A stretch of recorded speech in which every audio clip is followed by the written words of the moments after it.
Today is June 15th. It is Thursday, 10:59 a.m. Welcome to another episode of Crypto Wars.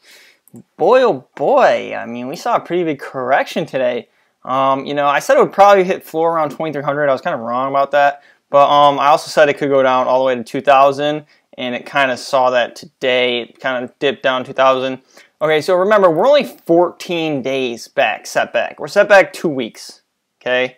That's not a long time at all in cryptocurrency. That is like a day.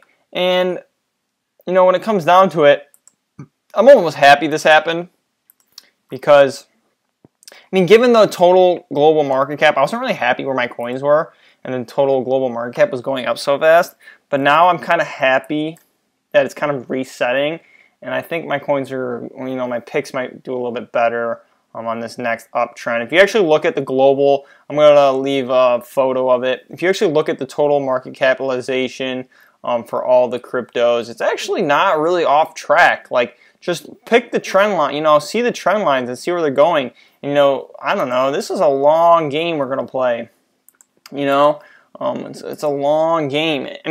I was happy I sold like just a couple thousand worth, just to pay off some credit cards and things like that. Like, that's what you have to do. You have to play it against your own financial situation when it comes to investing.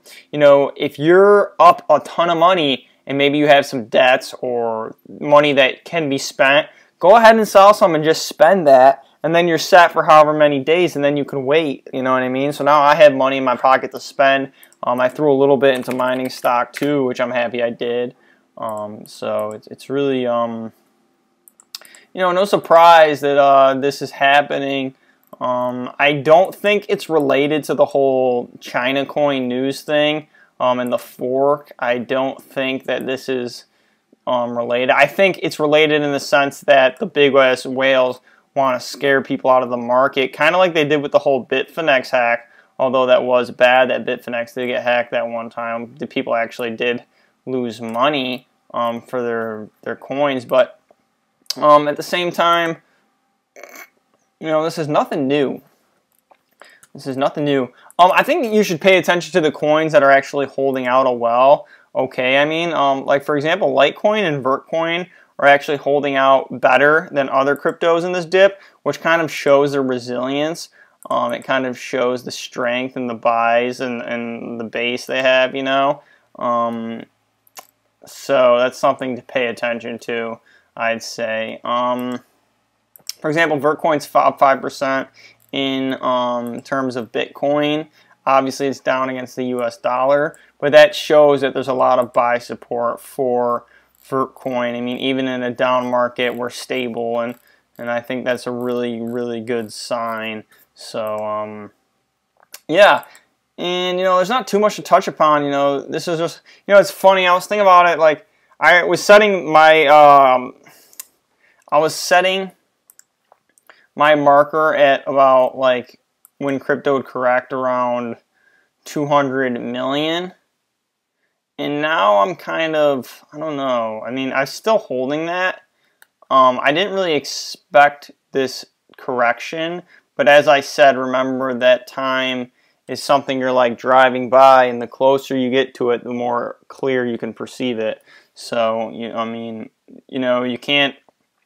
can foresee the long future and things in the distance, but the near future, there's going to be things in between then that you didn't always expect.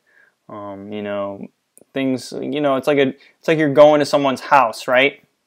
You're driving and you're going to someone's house. You know that house is at the end of the road, which is the same thing kind of with this, okay? You know that the future is bright for cryptocurrency. You know that there's end of the road, but you don't know what's going to be in between there. So maybe a deer jumps out in front of you. Maybe, you got to slam on the brakes. Maybe a fox runs out on the road. You got to swerve around. Maybe there's a huge fatal accident, right? So we know what's in the distant future, but we're here, right? So we can't always predict everything that's in between.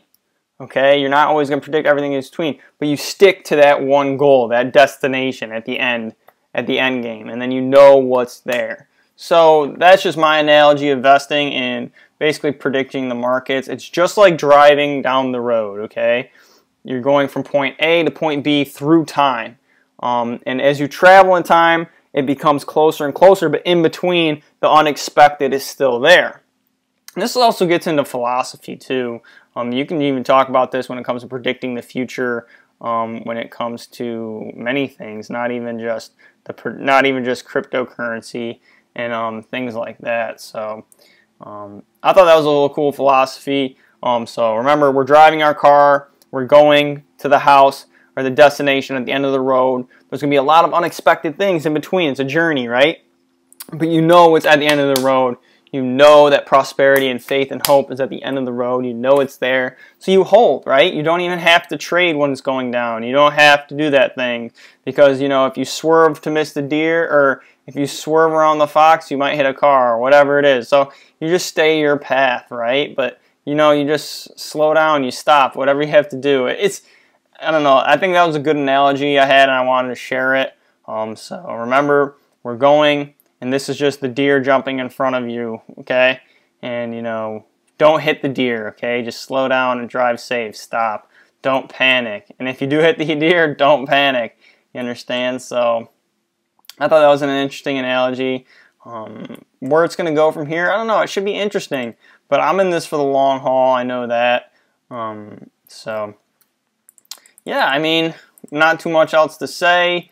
I think, you know, maybe when it's going to is, it's tricky, but I think a lot of people are interested in cryptocurrency because of the price rise, and there's going to be a lot of speculators that are buying on this dump.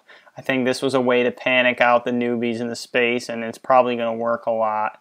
And, you know, I think people are saying, oh, this is a bubble, that's a bubble. It's not a bubble. Like, there's going to be a time where everyone uses cryptocurrency. Cryptocurrency is going to be bigger than the internet, okay? So, you know, I don't give a shit if I have to wait 2 more years, you know what I mean? So that's part of life. It's a waiting game. You know, I'm young, I got time to wait, I'm not in no rush, so, you know, whatever it may be. So that's all I got to say today. Can't live in fear, live in hope and truth and faith in the love of God, you know.